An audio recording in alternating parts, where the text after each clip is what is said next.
اور پھر ہم دعویٰ کریں کہ ہم اسے مدینہ کی ریاست بنائیں گے اور ہماری آنکھوں کے سامنے اور ہماری قوت کے نیچے یہ سارے کام کیے جائیں، حیف ہے ہمارے اوپر، حیف ہے ہمارے اوپر کہ ہمارے گھر کی عورتیں اس قسم کے نعرے لگائیں اور اس قسم کی آزادی چاہیں جسے اللہ اور اس کے رسول صلی اللہ علیہ وسلم کی صریحاً توہین سے تعبیر کیا جاتا ہے۔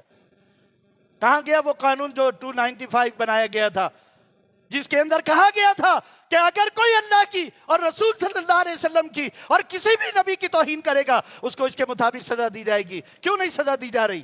اس کو آزادی کا نام دیا جا رہا ہے۔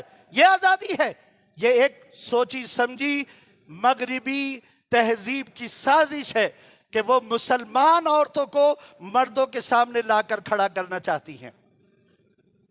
جرم کس معاشرے میں نہیں ہوتا؟ ہر معاشرے میں ہوتا ہے۔ اچھے سے اچھا معاشرہ، میں آپ کو دعوت دیتا ہوں، آپ آج نیٹ موجود ہے، جا کر کے آپ تحقیق کر لیں، پاکستان کے اندر بھی دیکھیں اور یہ مہذب معاشرہ جو کہلانے والا ہے ان کے ہاں بھی ذرا نیٹ کے ذریعے تلاش کریں اور اعداد و شمار جمع کریں کہ وہاں پر عورتوں کے ساتھ کس قسم کا ظلم ہو رہا ہے، وہاں پر جرم کتنے ہو رہے ہیں، وہ کتنے مجرم ہیں، ہم کتنے مجرم ہیں۔ ہر معاشرے کے اندر جرم موجود ہوتا ہے، لیکن اس کے معنی یہ نہیں ہے کہ اپنی تعلیمات سے اور اپنے دین سے انحراف اختیار کر دیا جائے۔ علمان الحفیظ، ایک بات جو پھیلائی جا رہی ہے یا پھیلائی گئی، جمعہ کو درس قرآن میں نے اتوار والے دن درس قرآن کے اندر میں نے اس کو بیان کیا تھا اور آپ کو بتانا چاہ رہا ہوں کہ گمراہ کس طریقے سے کرتے ہیں۔ اسپیچ سنی، اس اسپیچ کے اندر کیا تھا؟ نعوذ باللہ نعوذ باللہ، شریعت کے قوانین، کس کا حق ہے کہ وہ شریعت کے قوانین نافذ کرے؟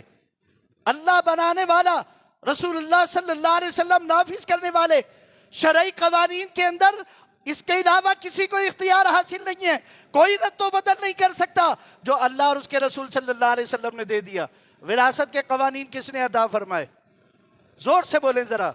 اللہ نے عطا فرمائے، نبی کریم صلی اللہ علیہ وسلم کے زمانے میں نافذ کیے گئے۔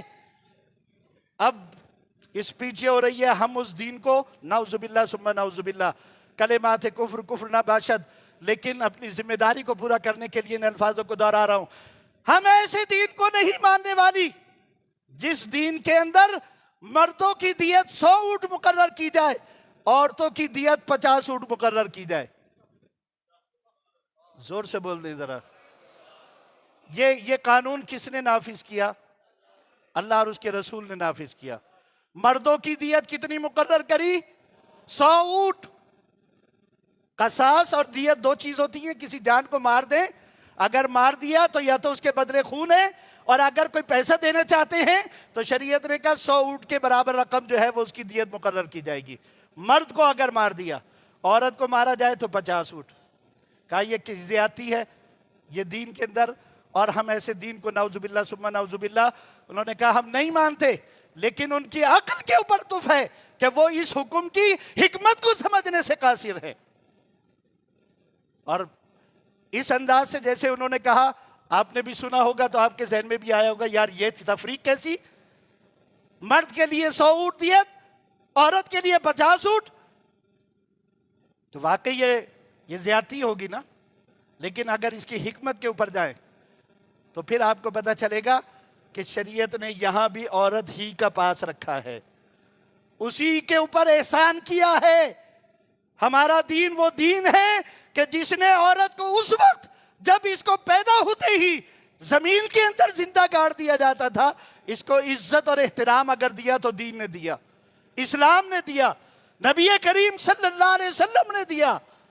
اس کو مقام اگر دیا، اس کو عزت و وقار کا مقام اگر دیا، اس کو یہ کہا کہ اے عورت تو اگر ماں کے روپ میں ہے تو تیرے پاؤں تلے جنت ہے، یہ مقام اسلام نے دیا، دین نے دیا۔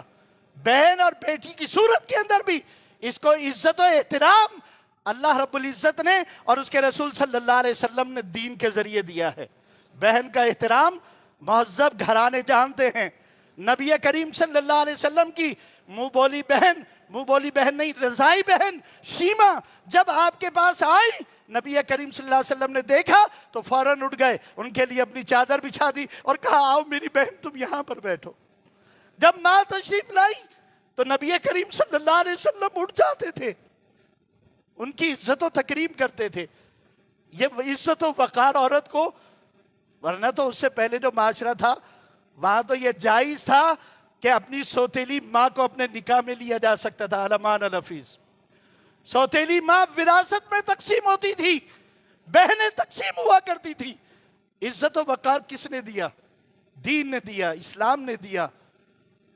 اور یہاں پر بھی اس مسئلے کو اپنی ناقص عقل کے طور پر لوگوں کو ابھارنے کے لیے کہا جاتا ہے کہ 100 اونٹ مردوں کی دیت، 50 اونٹ عورتوں کی دیت. ہم ایسے دین کو نہیں مانتے. نہ مانو، تمہارے ماننے اور نہ ماننے سے دین کے اوپر کوئی فرق نہیں پڑتا. لیکن میں بتاؤں دین نے تمہارے اوپر اس مسئلے میں بھی کیا احسان کیا ہے. مرد کی دیت 100 اونٹ. مرد کو کوئی مارے گا، قتل کر دے گا، تو دوسرے آدمی جس نے قتل کیا ہے، قاتل ہے، اس کے اوپر کتنی دیت رکھی؟ 100 اونٹ. کس کو ملے گی؟ کس کو ملے گی؟ عورت کو ملے گی. عورت قتل کر دی گئی، اس کی دیت کتنی رکھی؟ 50 اونٹ. کس کو ملے گی؟ اس کے باپ کو، اس کے بھائی کو، اس کے شوہر کو ملے گی. تو یہاں پر فائدہ کس کا ہو رہا ہے؟ عورت کا ہو رہا ہے کہ مرد کا ہو رہا ہے؟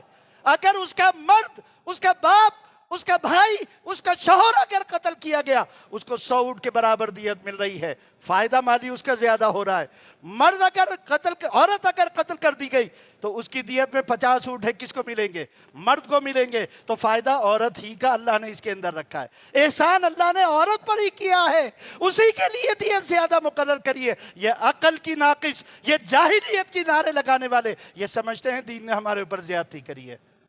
دین نے عورت کو جو مقام دیا ہے، وراثت میں کہتے ہیں جناب عورت کا مرد کے مقابلے میں آدھا حصہ رکھا گیا ہے. مرد کو 2 حصے دیے ہیں، عورت کا 1 حصہ مقرر ہے. میں سوال کرتا ہوں کہ اگر عورت بیٹی ہے، باپ مر جاتا ہے تو عورت کو آدھا حصہ مل رہا ہے. اس کی شادی ہو گئی، اس کے شوہر کی طرف سے اس کو حصہ مل رہا ہے. وہ اس کا بیٹا ہے، مالدار ہے، اس کا انتقال ہو جاتا ہے، حصہ عورت کو مل رہا ہے. تو اللہ تعالیٰ نے کتنے حصے، کتنی جگہ اس کے لیے رکھ دیے ہیں. صرف ظاہری طور پر ایک چیز دیکھ کر اور دین کے اوپر نکتہ چینی کرنے والی یہ خواتین، یہ ہمارے معاشرے کو دین پر نہیں لے کے جا سکتی.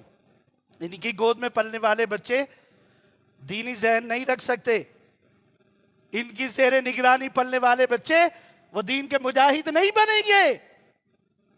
ہمیں چاہیے، ہمارے ایمان کا تقاضا ہے. میں نے شروع میں حدیث شریف بیان کری کہ نبی کریم صلی اللہ علیہ وسلم نے ارشاد فرمایا جس کے سامنے برائی ہو اگر طاقت رکھتا ہو تو طاقت رکھنے والے حکمران ہیں، ہم ان کو بھی متنبہ کرتے ہیں. نہیں مانو گے تو یہ کورونا جیسے عذاب جو ہے نا، یہ تو میرے رب کے لیے بڑی آسان باتیں ہیں. یہ وائرس ہلاکت کا سبب بنیں گے، ہلاک کر دیا جائے گا. اپنے آپ کے اوپر ناز کرنے والے، ہمیں آزادی چاہیے. کیا آزادی ہے؟ اللہ تعالیٰ نے تمہیں گھروں تک محدود کر دیا اس چھوٹے سے وائرس کے ذریعے. تمہارے لیے اپنی عبادت گاہیں بند کروا دی تھیں، اب بھی ہوش کے ناخن نہیں لے رہے، اب بھی یہی چاہتے ہو.